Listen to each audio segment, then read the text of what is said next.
Cinta yang kutemui di gerbang dunia arwah. Malam itu, desa Pondok Wangi tenggelam dalam kabut yang turun lebih cepat dari biasanya. Dari kejauhan, suara tonggeret bersahut-sahutan seperti meratapi sesuatu yang hilang. Di tengah desa yang terpencil itu, rumah Mbah Jagat berdiri paling tua. Kayunya hitam dimakan usia namun tetap kokoh seakan memiliki napas sendiri. Namaku Sari, dan sejak kecil aku terbiasa dengan segala yang tidak bisa dijelaskan oleh logika. Ayahku dahulu sering berkata, jangan pernah menantang apa yang hidup di balik kabut, enduk. Di sana ada yang memperhatikan kita. Tapi aku tumbuh dengan rasa ingin tahu yang terlalu besar. Dan itu membuatku berada di titik yang tak pernah kubayangkan. Semuanya bermula dari kejadian 3 tahun lalu. Malam ketika aku tersesat dalam hutan menuju gerbang dunia arwah. Saat itu aku sedang dalam perjalanan pulang dari kota setelah menjenguk bibiku yang sakit. Perjalanannya memakan waktu seharian dan aku memaksakan diri pulang meski matahari sudah tenggelam. Motor butut yang kupakai tiba-tiba mati tepat di jalanan tua yang menuju Pondok Wangi.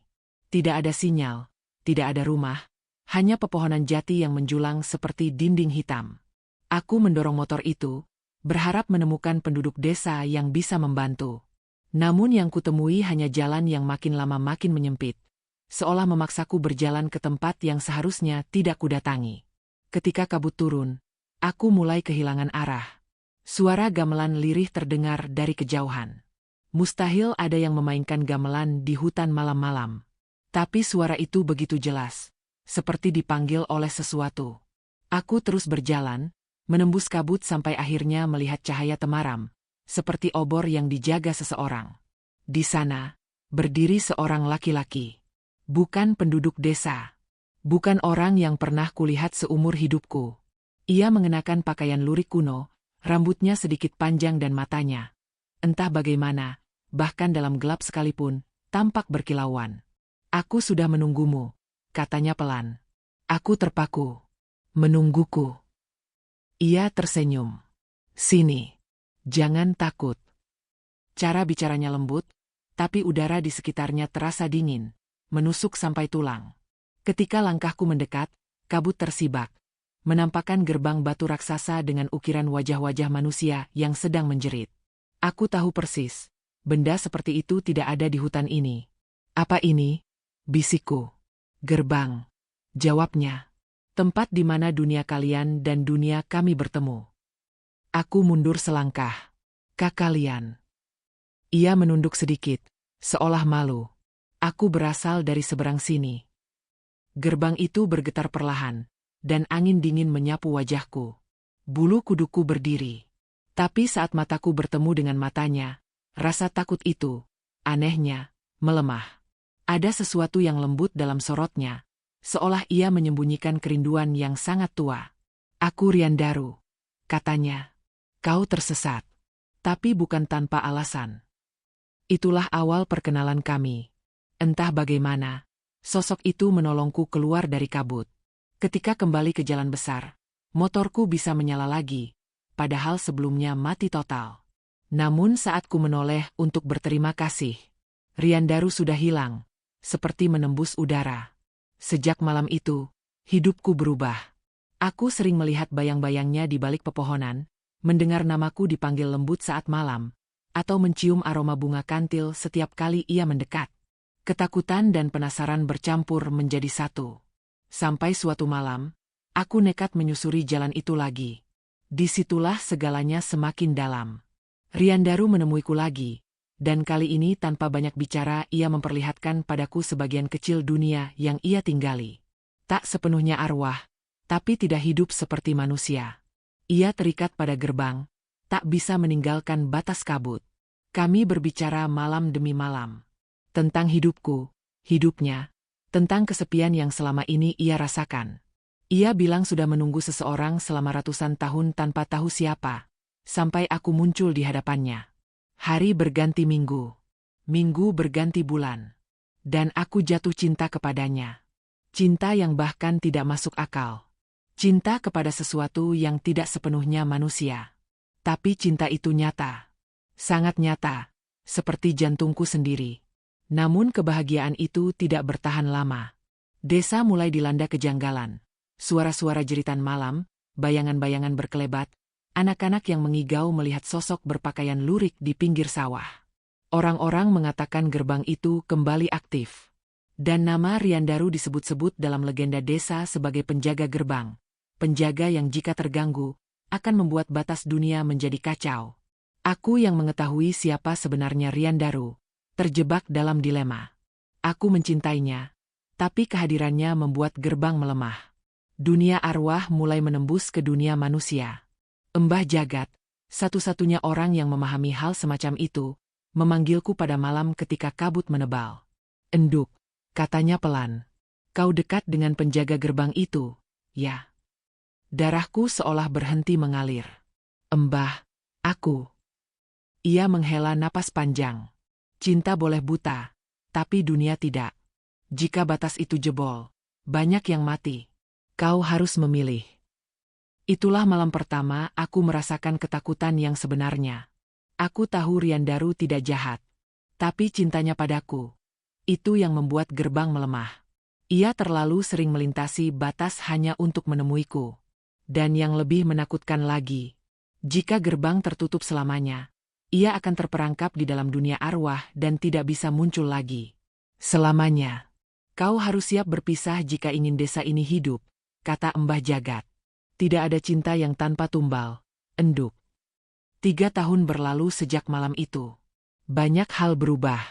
Aku meninggalkan desa dan mencoba menjalani hidup normal di kota.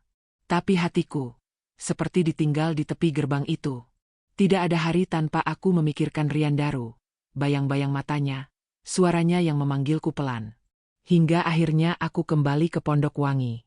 Bukan untuk membuka luka lama, tapi untuk menutupnya. Atau, mungkin diam-diam aku berharap ia masih menungguku. Seperti dulu. Namun ketika aku berjalan melewati jalan menuju hutan itu, suasananya berbeda. Lebih kelam, lebih sunyi, lebih dingin.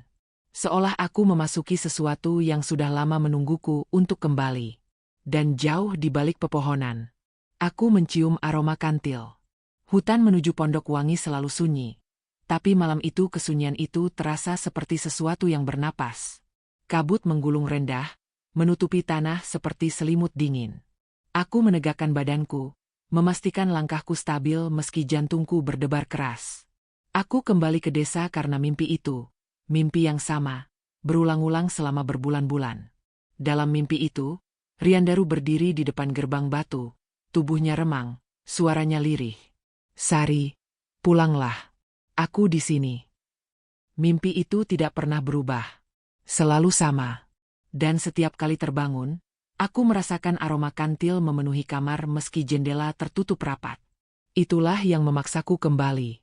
Bukan hanya kerinduan, tapi rasa takut, bahwa sesuatu memanggilku, memohon aku kembali sebelum terlambat. Langkahku makin dalam memasuki hutan. Pohon-pohon jati berdiri seperti penjaga raksasa. Angin malam menyusup membawa suara seperti bisikan. "Kembali, kembali." Aku menggigil. Suara itu bukan halusinasi. Suara itu sangat nyata. Di tikungan sempit, aku tiba-tiba berhenti. Ada bayangan di antara pohon. Sosok kecil. Seperti anak kecil berdiri menghadapku dengan kepala sedikit miring. "Siapa?" Suaraku tercekat. Anak itu tidak menjawab. Hanya berdiri diam. Kain putihnya lusuh, kotor oleh tanah. Rambutnya menutupi sebagian wajah. Aku melangkah mundur. Anak itu ikut melangkah maju. Gerakannya terlalu kaku, seperti boneka. Saat jarak tinggal 2 meter, ia mendongak. Wajahnya kosong. Tanpa mata. Tanpa mulut. Hanya rongga gelap menganga. Aku tersentak mundur. Tubuhku membeku. Lalu, dari belakangnya, muncul 4 sosok lain. Semuanya anak-anak, semuanya tanpa wajah. Dan mereka bergerak bersamaan, seperti satu tubuh dengan 5 bayangan. "Kalian siapa?" Tanyaku dengan suara hampir hilang. Namun pertanyaanku justru membuat mereka merunduk, seolah mencium tanah. Lalu berlari ke arahku dengan gerakan patah-patah, cepat, seperti serangga. Aku tidak sempat berpikir. Tubuhku bergerak sendiri. Aku berlari sekencang mungkin. Aku merasa tanah di bawah kakiku bergetar. Suara langkah mereka cepat dan berirama. Napasku semakin berat. Kabut menutup pandangan. Aku tak tahu arah. Namun aku tahu satu hal. Mereka mengejarku, dan mereka bukan manusia, bukan arwah biasa, tetapi sesuatu yang dipanggil oleh gerbang. Aku hampir terjatuh ketika akar besar menonjol di tanah. Namun saat itulah sebuah tangan dingin menarik lenganku kuat-kuat ke samping, menahanku sebelum aku jatuh. Tangan itu lembut tapi kuat. Suaranya berbisik di telingaku. Sari, jangan menoleh. Suara itu. Suaranya. Rian Daru. Tubuhku gemetar. Bukan karena takut, tapi karena seluruh kerinduan selama 3 tahun menghantam sekaligus. Ia menarikku ke balik sebuah batu besar, menempelkan telapak tangannya ke dahiku. Seketika area itu seperti tertutup tirai tak terlihat. Para anak tanpa wajah itu berlari melewati kami, seolah tidak bisa melihat kami sama sekali. Langkah mereka memantul dalam hutan lalu menghilang jauh ke arah lain. Baru setelah suara itu lenyap, Rian Daru melepaskan sentuhannya. Aku menoleh perlahan. Ia berdiri di depanku, terlihat sama seperti 3 tahun lalu. Tidak menua, tidak berubah. Matanya tetap teduh, namun sorotnya lebih gelap, seolah memikul sesuatu yang berat. Aku tidak bisa mengucapkan apapun. Kata-kataku membeku. Sari. Ia menyentuh pipiku. Maafkan aku. Seharusnya aku tidak memanggilmu kembali. Napasnya dingin. Tapi sentuhannya hangat. Aneh. Menenangkan. Menyakitkan. Rian. Suaraku pecah. Apa yang terjadi? Apa mereka? Dari gerbang. Ia menunduk. Ada kesedihan dalam gerakannya. Gerbang melemah. Dunia arwah merayap masuk ke dunia manusia. Dan itu salahku. Aku terdiam. Aku terlalu sering melintasi batas. Ia melanjutkan. Untuk menemuimu.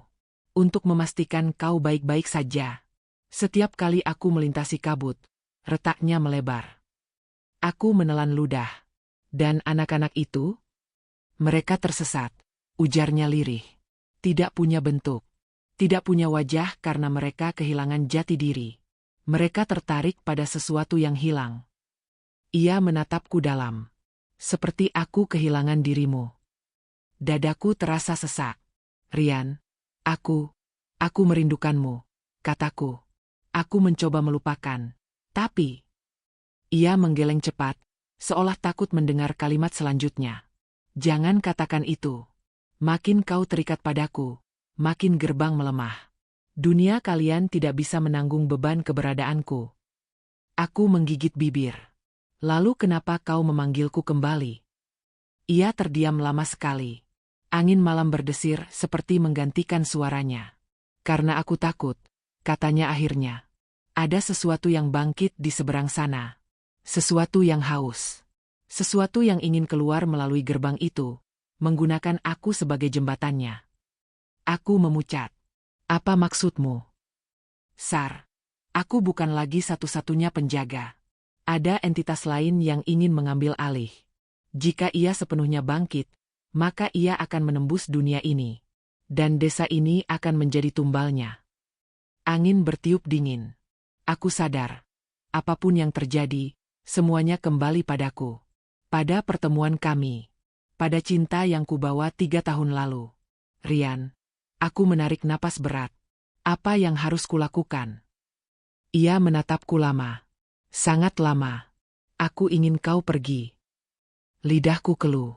Apa? Pergi dari desa ini. Jangan kembali ke gerbang. Lupakan aku. Suaranya retak. Karena jika kau di sini, kau akan menjadi alasan gerbang pecah. Aku menggeleng. Air mataku mengalir. Tidak. Aku tidak bisa. Sari, ia mendekat, memegang kedua pundakku. Aku ingin kau hidup. Jika kau bertahan di sini, kau akan menjadi korban pertama. Entitas itu menginginkanmu. Karena kau adalah satu-satunya manusia yang kubawa melewati batas. Tangisku pecah. Tubuhku bergetar. Ku mencengkeram pakaiannya. Rian, aku tidak bisa meninggalkanmu lagi. Ia menutup mata sejenak. Ketika membuka lagi, matanya berkaca-kaca. Tapi aku bisa. Ada jeda panjang. Sangat panjang. Dan di tengah hening itu, jauh di dalam hutan. Boom! Tanah bergetar. Kabut berputar seperti disedot sesuatu. Riandaru memegang tanganku kuat-kuat. Kita harus pergi. Sekarang. Ia menarikku berlari. Di belakang kami, suara sesuatu yang besar bergerak dari arah gerbang. Gerbang itu telah mulai bangkit. Dan bersamanya, sesuatu yang seharusnya tidak pernah keluar. Kami berlari menembus hutan. Riandaru menarikku agar cepat. Sementara tanah bergetar seperti ada makhluk raksasa yang menggeliat di bawahnya. Apa itu? Teriakku. Dia sudah bangun. Jawabnya. Dia mencium kehadiranmu. Aku? Kenapa aku? Kau pernah melewati gerbang, katanya tanpa menoleh. Kau pernah berada di wilayahnya. Itu meninggalkan jejak pada jiwamu. Dan ia menginginkan jejak itu untuk membuka batas, sepenuhnya. Aku menelan ketakutan yang menyesakan. Di kejauhan, pohon-pohon mulai roboh satu persatu, seperti ada sesuatu yang mendorong dari bawah tanah. Rian, kita harus cari Mbah Jagat, seruku. Kita akan ke rumahnya, jawab Riandaru. Dia satu-satunya yang bisa membantu menahan batas sementara waktu. Kami keluar dari hutan dan berlari menuju jalur desa. Namun begitu kami mencapai jalan utama, aku merinding hebat. Seluruh desa sunyi. Semua lampu rumah mati. Tidak ada suara ayam, tidak ada suara hewan malam, bahkan tidak ada suara angin. Ini tidak normal, bisikku. Mereka bersembunyi, kata Riandaru. Mereka tahu gerbang bangkit. Kami berlari menuju rumah Mbah Jagat, rumah kayu paling tua di ujung desa. Namun ketika sampai, pintu rumahnya terbuka. Aku masuk duluan. Mbah, panggilku. Tidak ada jawaban. Namun aroma dupa masih tercium kuat. Seolah baru dipadamkan. Di tengah ruangan, di atas lantai, ada lingkaran berisi simbol-simbol kuno yang tidak ku mengerti. Dan di tengah simbol itu, ada kain putih penuh noda tanah. Seperti seseorang baru saja melakukan ritual tergesa-gesa. Aku merinding. Rian, apa Mbah Jagat? Sebelum aku selesai, pintu di belakang kami tertutup sendiri dengan bentakan keras. Duar. Aku tersentak. Riandaru langsung berdiri di depanku, menjaga tubuhku. Dari sudut ruangan, terdengar suara gesekan. Perlahan, seorang pria tua berjongkok keluar dari balik meja kecil. Rambutnya kusut. Matanya merah. Nafasnya pendek. Mbah, aku menghampiri. Namun Riandaru menahan lenganku. Jangan sentuh dia. Aku membeku. Mbah Jagat mengangkat wajahnya. Bibirnya gemetar. Suaranya serak. Anak, kau, kembali. Mbah, apa yang terjadi? Tanyaku. Ia menggeleng lemah. Gerbang. Tidak bisa kutahan lagi. Sang penjaga kedua telah bangkit. Sang penjaga kedua, aku mengulang. Mbah Jagat menunjuk Riandaru dengan jari gemetar. Dia bukan satu-satunya penjaga gerbang itu. Ada makhluk lain yang terikat bersamanya. Dulu mereka berdua menjaga batas antara dunia manusia dan dunia arwah. Tapi satu di antara mereka, haus kekuatan, ingin membebaskan arwah-arwah yang terperangkap. Aku memandang Riandaru. Ia menunduk. Rian, kenapa kau tidak pernah bilang? Aku berharap dia tidak bangkit, jawabnya lirih. Tapi rupanya, kehadiranmu membuatnya sadar. Dia mencium bahwa aku melewati batas terlalu sering. Dia merasakan celah. Dan dia mendorong celah itu menjadi retakan. Aku memegangi kepalaku. Jadi, ini salahku? Semua ini, karena aku. Tidak. Riandaru mendekat. Ini karena aku memilihmu. Karena aku tidak bisa melepaskanmu. Mbah Jagat menggertakkan gigi. Kalian berdua membuat gerbang retak. Dan kini penjaga kedua akan menguasai keduanya. Dunia manusia akan jadi ladang arwah. Aku mendekap diri. Ruangan terasa semakin dingin. Mbah, suaraku bergetar. Apa yang harus kulakukan? Pria tua itu menatapku dengan mata yang hampir kosong. Kau harus pergi ke gerbang, enduk. Aku tersentak. Ke gerbang. Ya. Mbah menarik napas panjang, seperti menahan sakit. Tutup dengan tanganmu sendiri. Kau adalah penghubung. Jejakmu akan menutup celah. Tapi... Ia berhenti. Tapi apa? Tanyaku. Jika kau menutupnya, kau akan memutus hubunganmu dengan penjaga gerbang itu. Mbah menatap Riandaru. Selamanya. Hatiku terhenti. Riandaru terdiam. Tak ada protes. Tak ada amarah. Hanya kesedihan sangat dalam. Aku memandangnya. Rian, kau tahu ini. Ia mengangguk kecil. Aku mengetahuinya sejak awal. Dan kau diam saja. Karena aku tidak ingin kau terluka. Air mataku jatuh lagi. Mbah Jagat bangkit dengan gemetar, meraih tongkatnya, dan berjalan ke arahku. Kau harus memilih, enduk, katanya. Jika kau tutup gerbang itu, dunia selamat, tapi kau kehilangan dia. Untuk selamanya. Suara gemuruh semakin keras dari arah hutan. Bumi berguncang. Bayangan hitam merayap di jendela. Penjaga kedua semakin dekat. Sari, kata Riandaru lembut. Jika dunia ini hancur, aku tidak bisa memaafkan diriku. Kau harus menutup gerbang itu.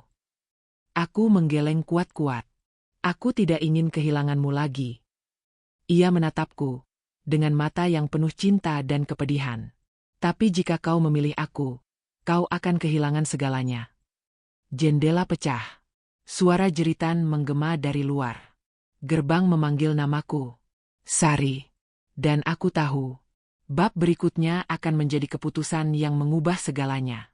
Suara gemuruh dari luar rumah Mbah Jagat tidak lagi terdengar seperti getaran biasa. Ada ritme di dalamnya. Ritme seperti napas makhluk raksasa yang sedang bangkit, menarik diri dari perut bumi. Setiap hembusan angin membawa aroma tanah basah bercampur bau anyir yang tidak pernah ada di desa ini sebelumnya. Aku berdiri di tengah ruangan. Lututku lemas. Tanganku gemetar. Rasanya tubuhku tidak lagi milikku. Semuanya terasa seperti mimpi buruk yang tidak berujung. Tapi tatapan Riandaru. Tatapan itu membuatku tetap berdiri. Sari, berkata Riandaru perlahan. Begitu lembut namun penuh rasa sakit. Waktunya sudah dekat. Aku menggigit bibir. Apa kita tak bisa mencari cara lain? Ia menggeleng. Gerakan kecil itu membuat dadaku terasa seperti diremas dari dalam. Mbah Jagat mulai menggambar ulang simbol-simbol di lantai, meski tangannya gemetar. Gerbang telah membuka 3 lapis. Jika lapisan keempat terbuka, ia tak bisa ditutup lagi. Dunia manusia akan digelapkan. Aku menelan ludah. Berapa waktu yang kita punya? Mbah menghela napas panjang. Sejam, atau kurang. Seketika ruangan seperti membeku. Waktu 1 jam terasa begitu panjang. Namun pada saat yang sama, sangat singkat untuk menghadapi sesuatu yang berada di ambang dunia arwah. Suara di luar jendela menggema lagi. KRRRRHHH. Ruh. Seolah ada tangan raksasa merobek akar-akar pohon. Riandaru mendekat dan memegang kedua lenganku. Kedua tangannya dingin, tapi dingin yang familiar. Dingin yang justru menenangkan. Sari, aku tidak bisa memaksamu. Keputusan ini hanya bisa datang darimu. Aku menengok keluar jendela. Kabut hitam naik perlahan, seperti asap dari api yang tidak terlihat. Dari balik kabut itu, aku dapat melihat kilatan cahaya. Bukan cahaya terang, tapi pancaran gelap seperti mata makhluk yang mengintai. Aku takut, Rian, bisikku. Benar-benar takut. Iya, jawabnya dengan suara lirih. Aku pun begitu. Ia menyentuh pipiku. Sentuhan itu hampir membuatku runtuh. Begitu nyata. Begitu menyimpan rindu. Jika kau tutup gerbang itu, aku akan hilang. Aku tidak bisa melintasi antara dunia lagi. Kita tidak akan bisa bertemu meskipun kau bermimpi. Semua ikatan kita akan putus. Air mataku jatuh. Tidak bisa kubendung. Aku tidak mau kehilanganmu lagi. Kataku nyaris tanpa suara. Riandaru menunduk, dahinya menyentuh dahiku. Dan aku ingin menemuimu selamanya. Tapi jika aku yang kau pilih, kau tidak akan aman. Dunia ini tidak akan aman.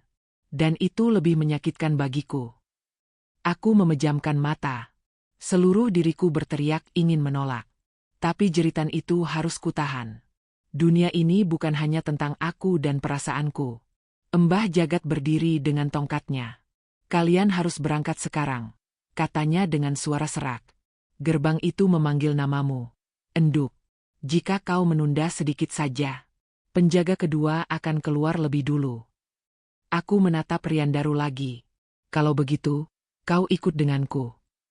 Dia tampak terkejut. Sari. Tidak. Dengarkan aku, potongku. Kalau aku harus menutup gerbang itu, aku ingin kau ada di sampingku. Sampai detik terakhir. Aku tahu permintaan itu egois. Tapi aku ingin menatapnya. Untuk terakhir kalinya. Bila memang takdirku harus berpisah. Riandaru akhirnya mengangguk pelan. Baik. Mbah Jagat mengambil sebuah kantung kecil berisi debu abu dupa dan menyerahkannya kepadaku. Ini pelindung. Taburkan di tanah saat kau memasuki zona kabut. Itu akan menahan makhluk-makhluk kecil agar tidak mendekat. Tapi ingat, itu hanya bertahan 5 menit. Aku menggenggam kantung kecil itu erat-erat. Baik, Bah. Mbah menatapku sangat lama, seakan menahan sesuatu yang ingin disampaikan namun takut suaranya patah. Sari, kau anak kuat. Jangan lupa itu. Kami bertiga keluar dari rumah. Jalanan desa begitu sunyi hingga langkah kami terdengar memantul ke setiap dinding rumah kosong.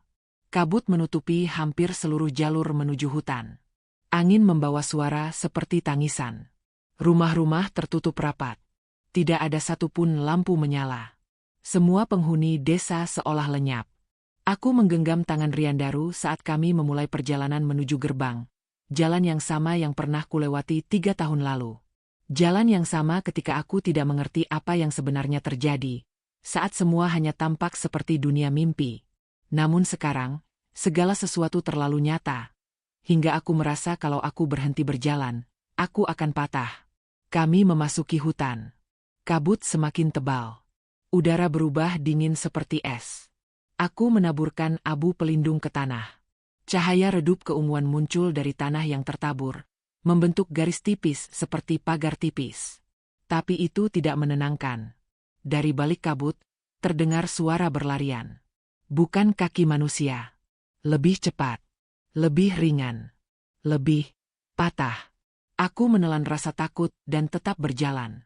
Di sampingku, Riandaru berkata lirih. Mereka mengikuti kita. Mereka bukan lagi anak tanpa wajah. Aku menoleh. Lalu, apa mereka sekarang? Arwah cacat. Jawabnya. Mereka meminjam bentuk apapun yang bisa mereka temukan. Makhluk-makhluk itu sedang mencari tubuh untuk bernafas. Aku mengencangkan genggamanku pada tangannya. Kabut di depan kami tiba-tiba membelah. Dan di antara celah kabut, aku melihat gerbang itu. Gerbang besar dari batu hitam berlumut, tinggi seperti pohon beringin tua, retak di sana-sini namun bersinar dari celahnya. Cahaya yang keluar bukan cahaya terang, melainkan cahaya pekat, warna kehijauan gelap yang menggeliat seperti makhluk hidup. Dan dari celah gerbang itu, keluar suara. Suara menyerupai napas panjang, namun bukan napas manusia. Sari. Tubuhku langsung membeku. Aku tidak pernah mendengar suara itu sebelumnya, tapi entah mengapa, suaranya langsung masuk ke tulangku.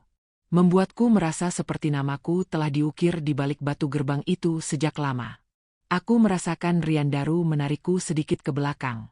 Jangan dengarkan, katanya cepat. Dia memanggilmu dengan nama jiwamu, bukan nama tubuhmu. Apa maksudmu? Nama itu hanya bisa dipanggil oleh makhluk dari sisi lain. Riandaru menelan napas ketakutan. Dan kalau kau menjawab, kau akan ditarik sepenuhnya. Aku memundurkan langkah. Namun sesuatu di dalam gerbang menyembur keluar. Gelombang angin dingin yang membawa aroma busuk dan suara retakan seperti tulang yang patah. Aku hampir jatuh. Riandaru memelukku dari belakang, menahan tubuhku agar tidak terseret angin itu. Sari, tetap bersamaku, katanya di telingaku. Dan entah bagaimana, justru itu yang membuatku ingin menangis. Karena suara itu lebih manusia daripada dunia yang sedang kami hadapi. Gerbang itu bergetar. Retakan-retakan semakin besar. Dari dalamnya terdengar tawa kecil. Tawa seperti seseorang yang baru bangun dari tidur panjang. Aku sudah menunggu 3 tahun. Aku tidak bisa menggerakkan tubuhku. Seluruh energiku seperti hilang. Suara itu terasa seperti menarik jiwaku keluar sedikit demi sedikit. Riandaru memegang wajahku, memaksaku menatapnya. Sari, fokus padaku. Namun suara itu menembus semuanya. Masuklah, Sari, kembalilah padaku.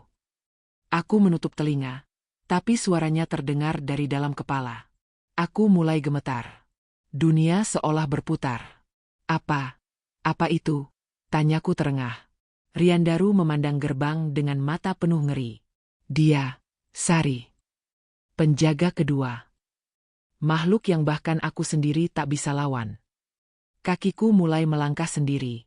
Riandaru segera memelukku dari belakang, menahan tubuhku. Jangan dengarkan. Kau belum boleh masuk. Tapi suaranya makin kuat.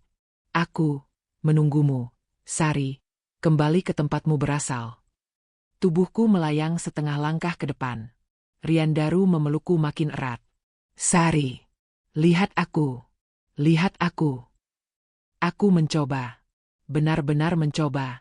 Namun suara dari gerbang itu terlalu kuat, terlalu akrab, terlalu menguasai.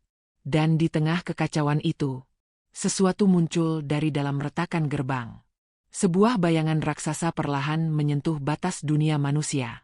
Penjaga kedua sedang keluar. Dan waktu kami hampir habis. Hujan turun sejak sore, membuat seluruh desa tampak seperti lukisan kusam yang dilapisi tirai abu-abu. Tanah becek, pepohonan merunduk, dan angin menembus sela-sela bilah rumah kayu milik keluarga Ratri dengan suara seperti seseorang yang sedang menggeram dari balik tembok. Malam itu, Ratri tidak bisa tidur. Ada rasa yang ia benci untuk diakui, kerinduan. Kerinduan pada sosok yang seharusnya tidak lagi bisa ia rindukan. Arga. Ia mencoba menghibur diri dengan logika. Semuanya cuma mimpi buruk. Tidak nyata. Arga sudah mati, katanya pada diri sendiri. Tapi hatinya tak mau mendengar. Semakin malam, suara-suara samar itu kembali muncul. Suara langkah perlahan, seperti seseorang berjalan tanpa menjejak tanah. Tek, tek, tek. Semakin dekat. Ratri memaksa untuk tak peduli. Namun angin bertiup, jendela berderak, dan tiba-tiba, tuk, tuk, tuk. Seseorang mengetuk pintu rumah. Ibu Ratri, yang tidur di kamar depan, tidak terbangun sama sekali. Ayahnya pun tidak bergerak. Seolah hanya Ratri yang mendengar. Jadi, dengan ketakutan menekan dadanya, gadis itu turun dari ranjang. Ketukan itu berubah menjadi seretan lembut. Seperti tangan mengusap kayu pintu dari luar. Ratri. Suara itu bergema lirih. Suara lelaki. Suara yang ia kenal. Arga. Ratri ingin berteriak, ingin bersembunyi, tetapi kakinya justru melangkah sendiri. Seolah jiwanya ditarik keluar. Ketika ia membuka pintu, tidak ada siapa-siapa. Hanya hujan dan pekat malam. Tapi sesuatu membuatnya sadar ada yang berubah. Di ujung jalan desa, gerbang tua itu sudah terbuka. Gerbang batu hitam yang dulu tertutup saat keluarganya pindah kota. Gerbang yang menurut warga adalah batas antara desa dan hutan angker tempat roh tersesat. Di sanalah Ratri melihatnya. Seorang lelaki berdiri memunggungi cahaya rembulan yang redup. Tubuhnya basah kuyup seperti baru keluar dari sungai kematian. Matanya menatapnya. Kosong namun penuh rindu. Ratri. Tidak salah lagi. Itu Arga. Dengan wujud yang mustahil ia miliki, karena ia sudah dikubur 3 tahun lalu. Ratri hampir roboh. Sebagian dirinya ingin kabur. Namun bagian yang lebih dalam, lebih lemah, lebih jujur, merindukannya. Arga. Suaranya gemetar. Kenapa kau muncul lagi? Arga melangkah mendekat. Namun setiap langkahnya tidak meninggalkan jejak di tanah yang berlumpur. Karena kau memanggilku, jawab Arga. Aku datang karena kau sendirian. Dengan suara melankolis bercampur keterasingan, ia menceritakan sesuatu yang membuat bulu kuduk Ratri berdiri. 3 tahun lalu, saat aku mati di kecelakaan itu, aku tidak bisa pergi. Ada pintu terbuka di antara dua dunia, dan aku terperangkap di tengahnya. Aku menunggumu. Tapi, kenapa sekarang? Karena hatimu memilih mengingatku lagi. Ratri terpaku. Perkataan itu menusuk lebih dalam dari semua ketakutan. Arga mendekat. Wajahnya tampak lebih jelas. Sebagian tampan seperti dulu. Sebagian lain mulai retak seperti kulit mayat yang lama terendam air. Aku tidak bisa kembali menjadi manusia, katanya lirih. Tapi aku bisa datang, selama kau memanggilku. Arga mengulurkan tangannya. Dan Ratri, entah apa yang merasuki dirinya, membiarkan jarinya disentuh. Sentuhan itu dingin seperti angin dari lubang tanah. Namun, terasa nyata. Menyakitkan sekaligus menghangatkan. Apakah kau takut padaku, Ratri? Ratri tak menjawab. Ia tak sanggup. Seketika, Arga meraih pinggangnya, menariknya lembut namun kuat. Kalau kau takut, jangan panggil aku lagi. Tapi jika kau masih mencintaiku, jangan tinggalkan aku. Ratri memejamkan mata.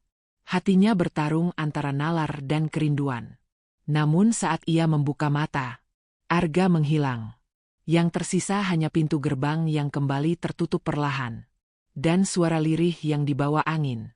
Aku akan menemuimu lagi, Ratri. Dan malam itu, Ratri menangis dalam senyap. Karena ia tahu Arga benar. Ia masih merindukannya. Sejak malam itu, kehidupan Ratri berubah menjadi mimpi buruk yang bercampur dengan keindahan ganjil yang tak bisa ia jelaskan. Arga muncul bukan hanya pada malam hari. Kadang saat fajar, saat ia di dapur, saat ia menatap sawah, bahkan saat ia berdiri di pemakaman.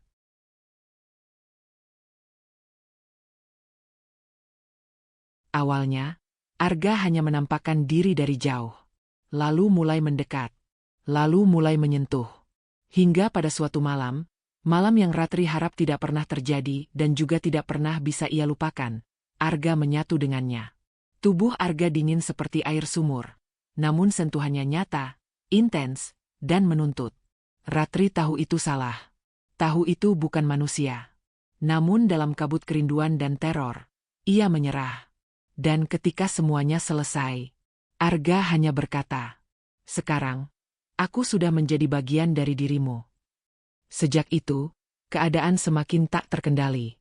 Bayangan Arga mengikuti Ratri bahkan ketika ia tidak sedang memikirkan apapun. Cermin-cermin di rumah mengabur saat ia lewat. Pintu sering terbuka sendiri. Dan suara Arga terdengar di antara gemerisik pepohonan. "Jangan tinggalkan aku." Namun Ratri tahu hubungan itu tidak bisa dipertahankan. Ia mencintai Arga, tetapi laki-laki itu bukan lagi manusia. Ia hanya roh tersesat yang semakin lama semakin menempel pada jiwanya. Suatu malam, Ratri memutuskan pergi ke gerbang batu hitam, sumber semua kemunculan Arga. Di sana, kabut menggulung seperti napas makhluk raksasa. Udara terasa berat, seolah ia berdiri di antara dua dunia. Arga muncul, kali ini dengan wujud jauh lebih jelas namun lebih rusak. Kulit pucat seperti kertas, mata redup seperti bara yang hampir padam. "Ratri, kau datang untukku?" tanyanya. Ratri mengangguk, menahan air mata. "Aku datang untuk mengakhiri semuanya." "Tidak." Arga mencoba meraih tangannya, tetapi Ratri mundur. "Aku mencintaimu, Arga. Tapi kamu sudah mati. Dan aku harus hidup." Roh itu tampak seolah terluka, meski wajahnya tak lagi bisa sepenuhnya mengekspresikan kesedihan manusia. "Kalau kau meninggalkanku," bisiknya, "aku akan kehilangan diriku. Aku akan hilang selamanya." Ratri menguatkan hati. "Lebih baik begitu, daripada kau terus tersiksa." Arga terdiam. Lalu untuk pertama kalinya sejak kematiannya, ia tersenyum. Senyuman lembut yang dulu pernah membuat Ratri jatuh cinta. "Kalau begitu, izinkan aku memelukmu, terakhir kali." Ratri menutup mata, dan Arga memeluknya. Pelukan yang dingin tapi penuh kasih. Pelukan yang membawa aroma hutan, hujan, dan kematian. Ratri, suara Arga pecah. Andai aku hidup, aku akan menikahimu. Air mata Ratri jatuh. Dan aku akan menerimanya. Saat ia membuka mata, pelukan itu kosong. Arga menghilang perlahan. Tubuhnya terurai menjadi serpihan cahaya redup seperti abu yang ditiup angin. Hingga akhirnya, tidak ada apapun yang tersisa. Gerbang batu hitam kembali menutup. Kali ini, selamanya. Beberapa minggu kemudian, desa kembali normal. Tidak ada lagi suara langkah aneh. Tidak ada lagi pintu terbuka sendiri. Tidak ada lagi sosok berdiri di dekat sawah saat fajar. Namun Ratri tahu, bagian dari dirinya telah ikut pergi bersama Arga. Suatu sore, ia berdiri di dekat gerbang batu yang kini tertutup rapat oleh lumut. Ia menyentuh permukaannya dan berbisik, "Terima kasih, sudah mencintaiku. Sekarang, pergilah dengan tenang." Angin berhembus lembut. Untuk sesaat, Ratri mendengar suara itu lagi. "Selamat tinggal, Ratri." Dan akhirnya, gadis itu bisa tersenyum. Senyuman yang menyakitkan, namun penuh keikhlasan. Ia berbalik, melangkah pergi, meninggalkan gerbang yang tak akan pernah terbuka lagi. Meninggalkan cinta pertama yang datang dari dunia lain. Cinta yang indah, meski hanya bisa berakhir dengan perpisahan.